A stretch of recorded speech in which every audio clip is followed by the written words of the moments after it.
When I first moved into Maplewood Estates, I imagined peaceful suburban living, neat lawns, quiet streets, and maybe the occasional summer barbecue with friendly neighbors. Instead, I found myself in the iron grip of the Homeowners Association, ruled by its self-appointed queen, HOA President Linda Marston. She was the kind of woman who treated every cracked sidewalk like a personal insult and every mailbox slightly out of alignment like a declaration of war. It started with my garden gnome, a harmless, smiling little figure, perched right at the edge of my walkway. I thought it was charming.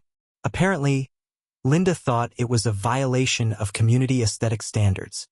A week after placing it there, I received a formal letter taped to my front door. A warning, followed by a $100 fine for noncompliance. First, I laughed. It was just a gnome. Surely, this was some kind of misunderstanding. But then came the follow-up letters, printed on official HOA letterhead, each more aggressive than the last. Threats of additional fines.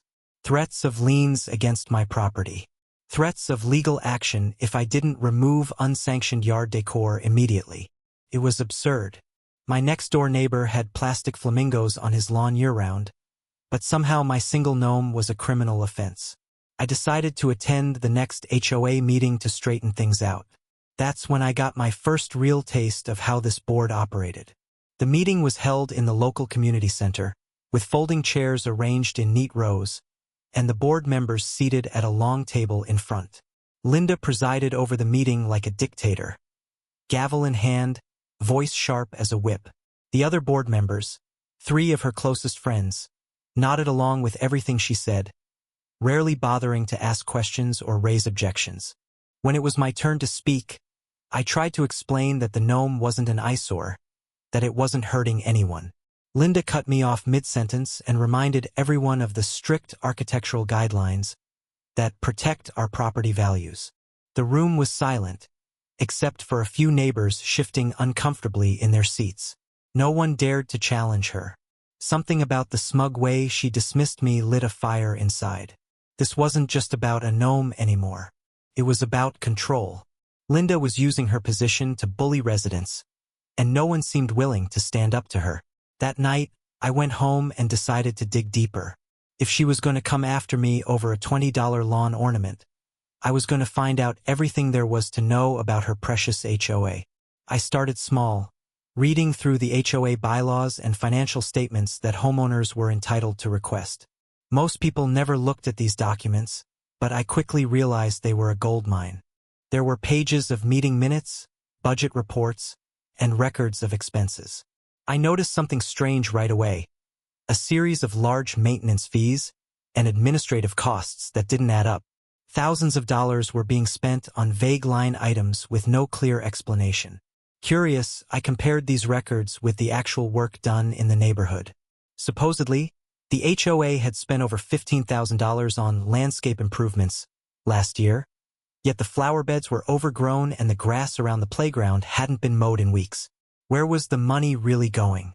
I filed a formal request to review more detailed records. Linda delayed for weeks, claiming she was busy and that those records weren't readily available. That only made me more suspicious. Eventually, I showed up unannounced at the HOA office, which, as it turned out, was just a spare room in Linda's house. She wasn't happy to see me. She reluctantly handed over a stack of invoices, muttering about nosy homeowners. What I found made my blood boil. The HOA had been paying thousands to a landscaping company owned by Linda's cousin. The invoices were wildly inflated, charging premium rates for basic services, many of which were never actually performed. On top of that, there were reimbursements to board members for miscellaneous supplies and administrative dinners, complete with receipts from fancy restaurants and boutique shops. It was a blatant misuse of HOA funds. I knew I had stumbled onto something big, but I also knew I had to be careful. If I confronted Linda directly, she would circle the wagons, and the rest of the board would back her up. I needed proof. I needed allies. And most importantly, I needed a plan. So, I started talking to my neighbors, quietly at first. A passing conversation while walking the dog, a casual chat while picking up mail. I discovered I wasn't the only one fed up with the HOA. People complained about unfair fines, sudden rule changes, and the way Linda weaponized the bylaws to target anyone she didn't like. But no one had ever dared to challenge her directly. I told them I had evidence of financial misconduct. Their eyes widened. Some were skeptical, others were eager to see Linda taken down. I promised that when the time came, I'd expose everything in one public meeting, with undeniable proof. As I gathered more documents and organized the paper trail, I could feel the tension building. Linda must have sensed that I wasn't backing down, because the HOA sent me yet another fine. This time claiming that my front door color wasn't approved. It was laughable. She was trying to intimidate me, but all it did was strengthen my resolve. By the time the next HOA meeting rolled around, I was ready. I had binders full of records, copies of every suspicious invoice, and a few supportive neighbors sitting quietly in the audience. Linda walked into the room looking smug as ever, clearly expecting me to beg for mercy over my gnome. She had no idea that I was about to turn the tables. The gavel struck and the meeting began. I waited patiently as they went through the usual agenda items, budget updates, landscaping reports, community event planning. Finally, when it came time for homeowner concerns, I stood up and took the floor. The room grew quiet as I walked to the front, carrying my stack of papers. What happened next would change everything. The room was packed tighter than usual, as though the whole neighborhood had sensed something was about to happen. Folding chairs scraped against the community center floor, and murmurs floated through the air like restless bees. Linda Marston, HOA president and self-proclaimed guardian of Maplewood Estates, called the meeting to order with her trademark gavel strike, her voice sharp and commanding. But this time, something in the atmosphere was different. Neighbors weren't just sitting quietly, waiting for her orders. They were watching her. They were waiting for me. When homeowner concerns were opened, I rose to my feet with a binder under my arm, thick, heavy, and packed with evidence. As I walked to the front, I could feel Linda's eyes on me, cold and unamused, confident she would swat me away like a fly. But I wasn't here to complain about a gnome. I was here to expose her. I laid the binder on the table and began speaking. Calm, measured, deliberate. I described how I had reviewed the HOA's financial records, which all homeowners had the right to inspect, and how I found invoices that made no sense. Payments to a landscaping company that barely touched our grounds. Reimbursements for administrative dinners at upscale restaurants. Thousands of dollars in miscellaneous expenses that had no receipts at all. The board members exchanged nervous glances. The audience shifted in their seats, leaning forward. Linda interrupted me repeatedly, trying to shut me down, but every time she spoke, I flipped to another page of evidence. Every interruption made her look more desperate. She was used to barking orders, not answering questions. I pointed out how our annual dues had gone up, yet our neighborhood park looked abandoned, and the flower beds at the entrance to Maplewood Estates were nothing but weeds. I explained that this wasn't speculation, it was in black and white, on the HOA's own financial statements. When I presented copies of invoices linking the inflated landscaping charges to a company owned by Linda's cousin, a ripple of gasps went through the room. The gavel struck the table repeatedly as she demanded silence, but the neighbors weren't looking at her anymore. They were looking at me, and at the papers I held up for everyone to see. Some of them had been fined for absurd violations. A mailbox that wasn't glossy enough, a car parked half an inch over a line, a wreath on the door that didn't fit the approved color scheme. Those same neighbors now saw where their money was going, and they weren't happy about it. Faces that had once looked scared to speak now looked angry. Linda tried to regain control, raising her voice to drown me out, but it was no use. The whispers around the room grew louder. A few neighbors stood up and demanded explanations. Others wanted copies of the documents I had. The meeting, once tightly controlled, was spinning out of Linda's grasp. She slammed her gavel so hard the handle cracked, and the meeting ended abruptly as she stormed out, muttering about baseless accusations and defamation. But the damage was done. The seeds of doubt had been planted. People wanted answers, and I was ready to give them. Over the next week, my phone didn't stop ringing. Neighbors I barely knew came to my door, asking about the records. Some admitted they had been bullied by the HOA for years. Others shared rumors of Linda's lavish spending habits, new jewelry, expensive vacations, all funded, it seemed, by money that should have been maintaining our neighborhood. Linda, in turn, went on the offensive. I received 2 more violation notices within days. First, they claimed my trash cans were visible from the street for more than 30 minutes. Then they cited me for having improper window treatments. It was laughable but also telling. She was desperate to discredit me. If she could turn me into the neighborhood troublemaker, maybe people would stop listening. But instead of silencing me, her attacks only made me look more credible. The unfair fines, the petty harassment, they were exactly the kind of behavior I'd been warning everyone about. Each letter she sent became another piece of evidence for my growing case. I spent late nights organizing every document, creating a clear timeline of the HOA's financial misconduct. I highlighted the discrepancies, matched the payments to Linda's personal connections, and built a case so airtight even her closest allies would have to admit something was wrong. I even consulted an attorney friend who confirmed what I suspected. If the board was misusing HOA funds, they could face serious legal consequences, removal from office, fines, and possibly even criminal charges.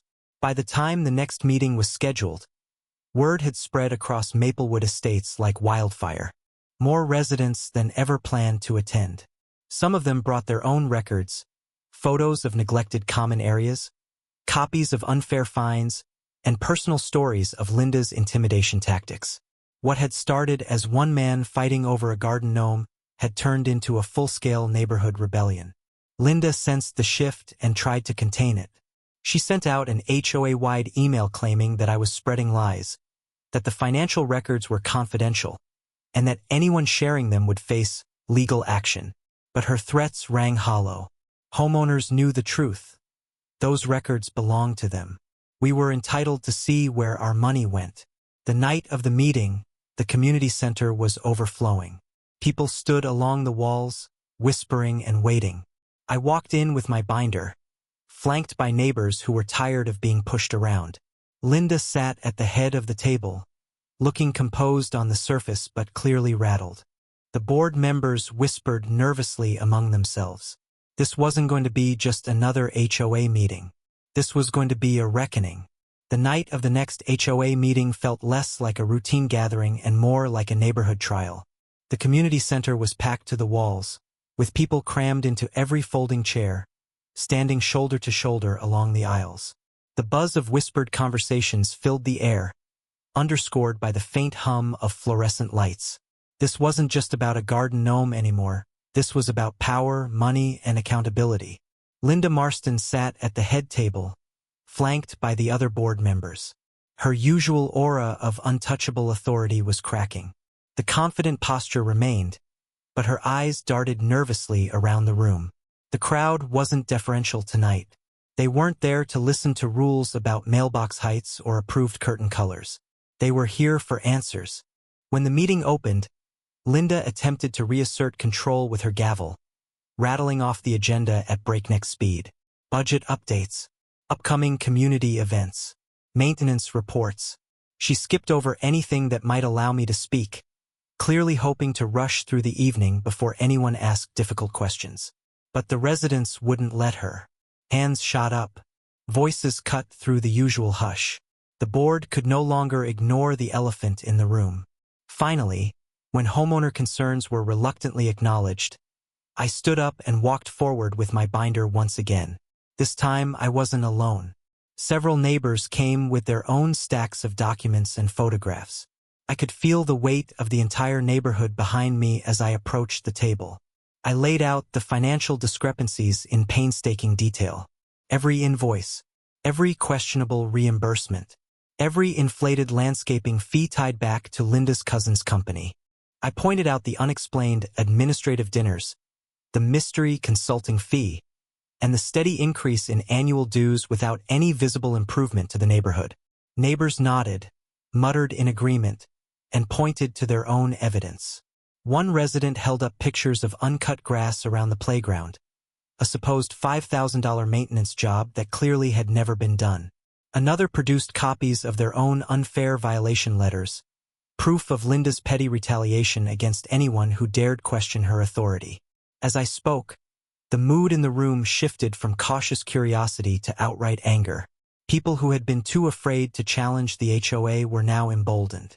They whispered to each other, shaking their heads, glaring at the board. Linda tried to interrupt, calling my accusations baseless and misleading. But every time she spoke, another neighbor would stand up and demand she explain the documents in front of everyone. Her gavel pounded on the table, but it no longer commanded silence. The other board members, once loyal allies, began to fidget uncomfortably. They avoided eye contact, shuffled papers, and whispered among themselves. It was clear they hadn't expected this kind of backlash.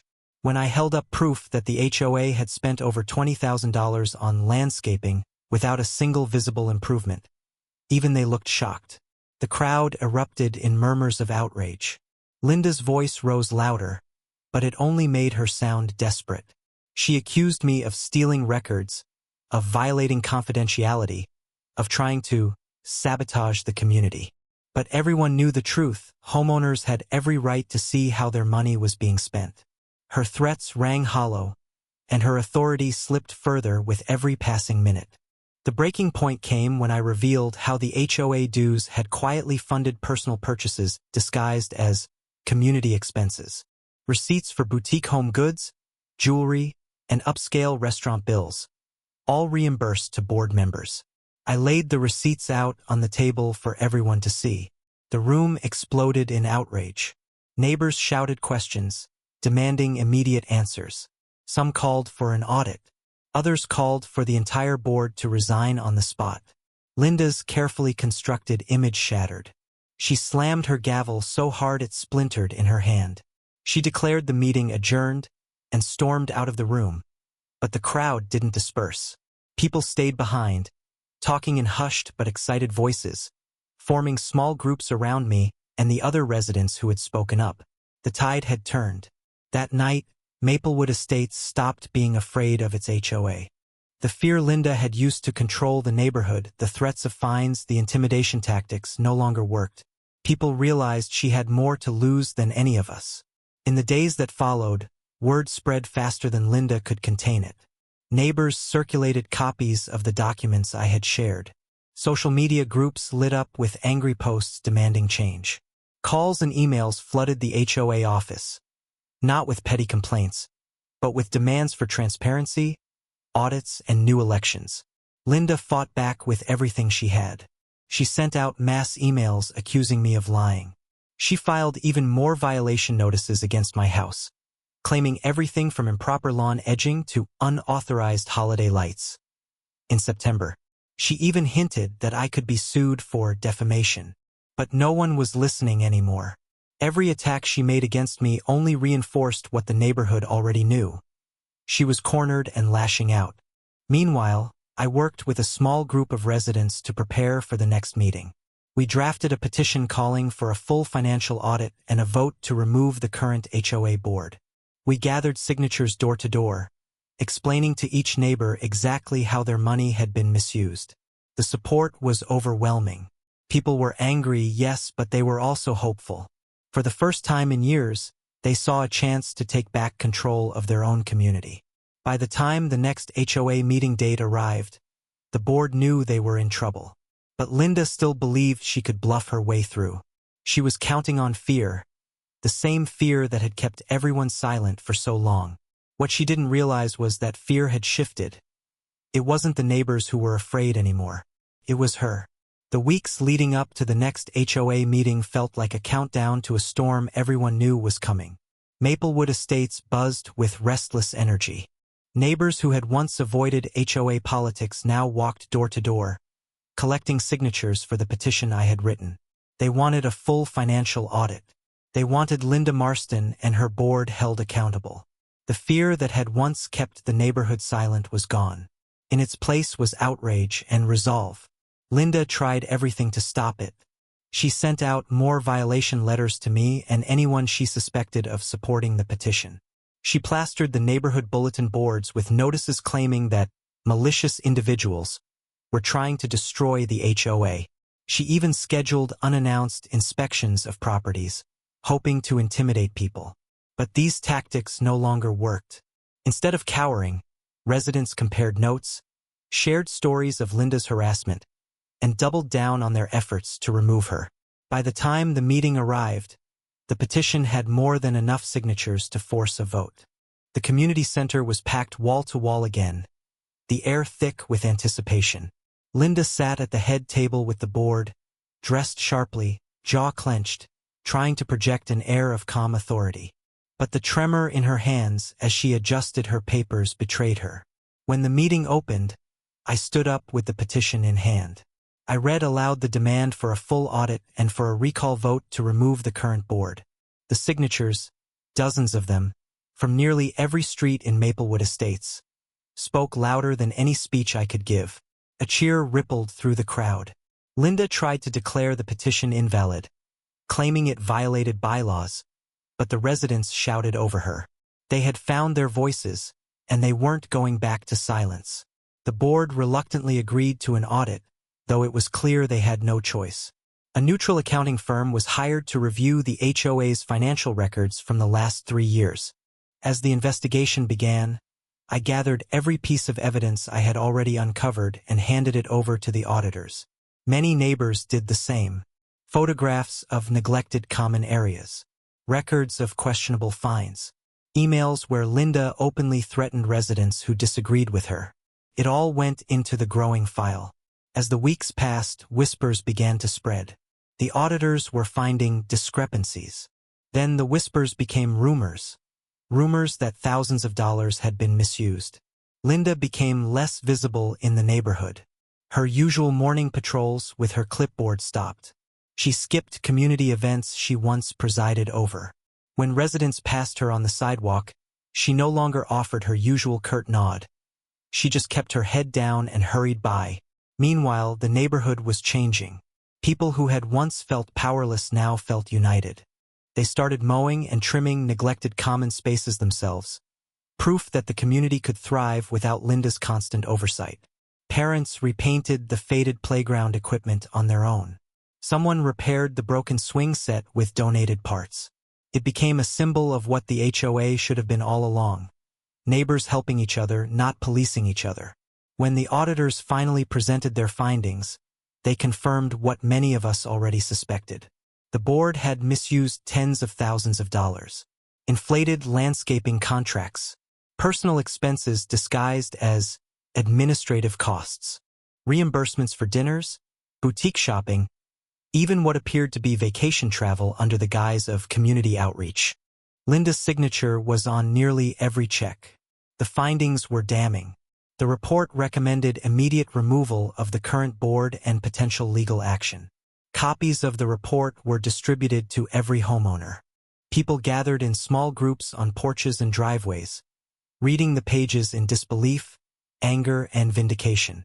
Linda had always claimed that strict HOA control protected property values. Now it was clear she had been protecting only herself. The next HOA meeting was scheduled as an emergency session to address the report. It would be the most important meeting Maplewood Estates had ever seen. Notices were sent out to every resident, and the turnout was expected to be massive.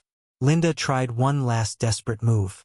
A day before the meeting, an anonymous flyer appeared in mailboxes accusing me of lying, of forging evidence, of wanting to destroy the community. But it was too late. People had seen the official audit report with their own eyes. No smear campaign could erase the signatures on those checks or the trail of false invoices. On the night of the emergency meeting, the community center couldn't hold everyone. Neighbors spilled into the hallway and out into the parking lot, straining to hear through the open doors. The tension was electric. The board members sat stiffly at the front, pale and exhausted. Linda tried to open the meeting with her usual gavel strike, but the sound was drowned out by a chorus of angry voices demanding her resignation. She raised her voice, insisting she had done nothing wrong, claiming it was all a misunderstanding, but no one believed her. Every word sounded hollow, defensive, desperate. The crowd was no longer intimidated. They had the truth and they wanted justice. When the vote was finally called to remove the entire board, hands shot up across the room. The decision was overwhelming. The reign of Linda Marston and her cronies was over. But the night wasn't finished yet. People weren't just calling for her removal, they wanted accountability. They wanted to know what would happen next. As the meeting ended, I could see Linda gathering her papers with shaking hands, avoiding eye contact with everyone in the room. For years, she had ruled Maplewood Estates through fear and intimidation. Now she walked out past rows of angry neighbors, no longer a queen with a gavel but a disgraced figure whose power had vanished in a single evening. But this wasn't the end of the story.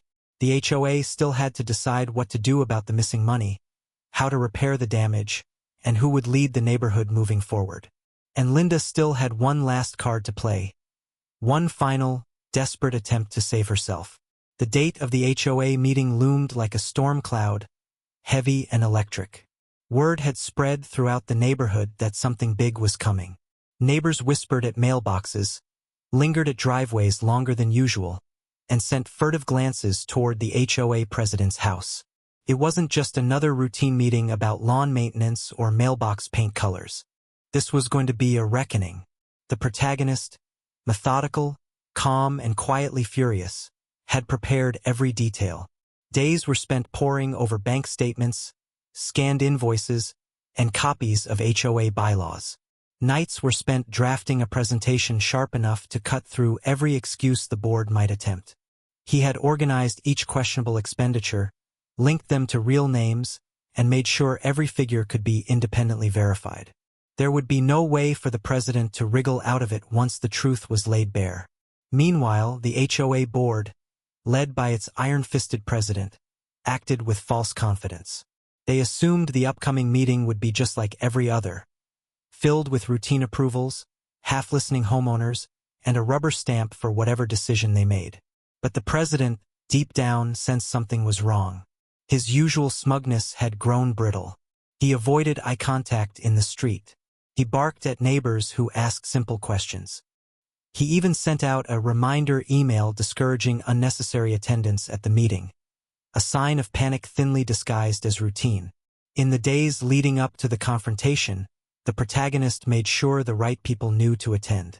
He quietly spoke to neighbors who had long been frustrated by arbitrary fines, ignored maintenance requests, and unexplained HOA fee increases. He showed them evidence. Not too much, just enough to make them curious and angry. The neighborhood that had once been divided and silent was now simmering with anticipation. The night before the meeting, the protagonist rehearsed his presentation one last time. He checked the projector cables, printed backup copies of the documents, and prepared a small but crucial piece of evidence. One so damning it would ensure there was no going back. This wasn't just about the garden gnome anymore. This was about dismantling a corrupt system that had gone unchecked for far too long. When the meeting day arrived, the clubhouse was unusually packed. People who hadn't attended in years filled the folding chairs, lining the walls and spilling into the hallway. The president tried to maintain control, opening with his usual agenda items, landscaping contracts, new paint regulations, and of course another round of fines. But it was clear from the restless crowd that this time, no one cared about his agenda. The protagonist sat quietly in the front row, waiting. His turn to speak would come during the open forum section at the end of the meeting, and he was ready. As the board droned on, trying to speed through items with rehearsed efficiency, homeowners began to murmur louder. People were impatient, suspicious, and unwilling to be silenced. The tension grew so thick it was almost visible, hanging in the air like a storm about to break. When the time finally came, the protagonist rose and calmly walked to the microphone. He didn't raise his voice, didn't shout or accuse. He simply began to lay out the facts. One by one, he displayed the documents, bank records showing large withdrawals without receipts, HOA funds spent on personal landscaping at the president's home, inflated invoices from companies connected to board members. The room shifted from murmurs to stunned silence. People leaned forward in their chairs, eyes widening with each slide. Then the anger began to rise, rippling through the crowd as homeowners realized their hard-earned HOA fees had been siphoned off for personal gain. The president tried to interrupt, to dismiss the claims as misunderstandings, but the protagonist anticipated every objection.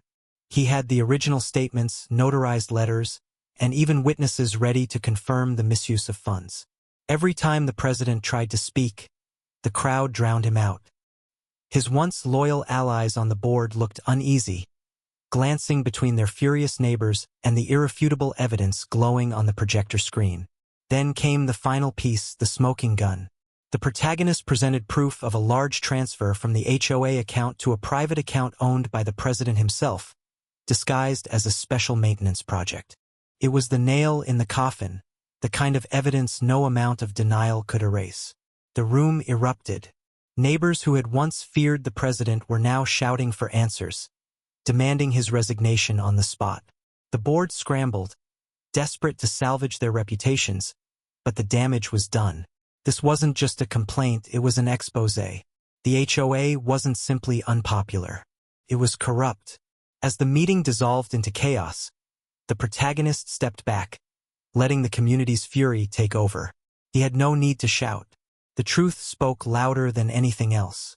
The president's face turned pale as his carefully maintained power structure began to crumble in front of him. By the time the meeting adjourned, it was clear things would never be the same. Homeowners were already discussing a recall vote, some even suggesting legal action.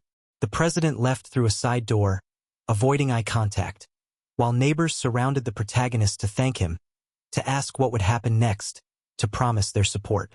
But the protagonist wasn't celebrating yet. He knew corrupt leaders rarely went down quietly. The president would try to fight back, to spin the narrative, to save himself at all costs. The battle wasn't over. The real fight, the one to permanently dismantle the board's stranglehold on the neighborhood, was just beginning. The stage was set for the ultimate confrontation. The night of the HOA meeting arrived like the calm before a storm. The clubhouse, usually half empty for routine gatherings, was now filled to capacity. Neighbors packed the room, some standing shoulder to shoulder, all buzzing with anticipation. Word had spread quickly that something big was going to happen, and all eyes were on the man who had dared to defy the HOA president. As the president called the meeting to order, she wore her usual expression of smug control. Her voice carried that practiced tone of authority, as if the outcome of every vote had already been decided. But tonight, she sensed something was off. The whispers, the folded arms, the narrowed gazes from residents. It all hinted at unrest. When it came time for resident concerns, the man stood up with a folder thick enough to make an audible thud on the table. He didn't raise his voice, didn't grandstand. Instead, he calmly laid out the facts. He presented receipts, bank statements, and email chains.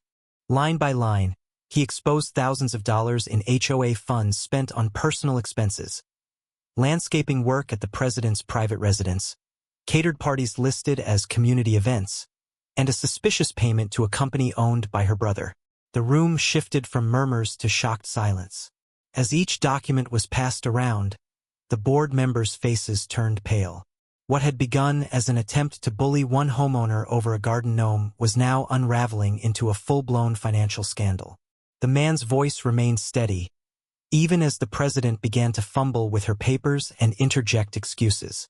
Residents who had once been indifferent now sat forward in their chairs, realizing how much of their money had been stolen right from under their noses. The treasurer, cornered by undeniable evidence, admitted to approving payments without full board consent. Another board member confessed they'd been kept in the dark entirely. One by one, the pillars of the president's power crumbled in real time. When the vote to remove the entire board came up, it was unanimous.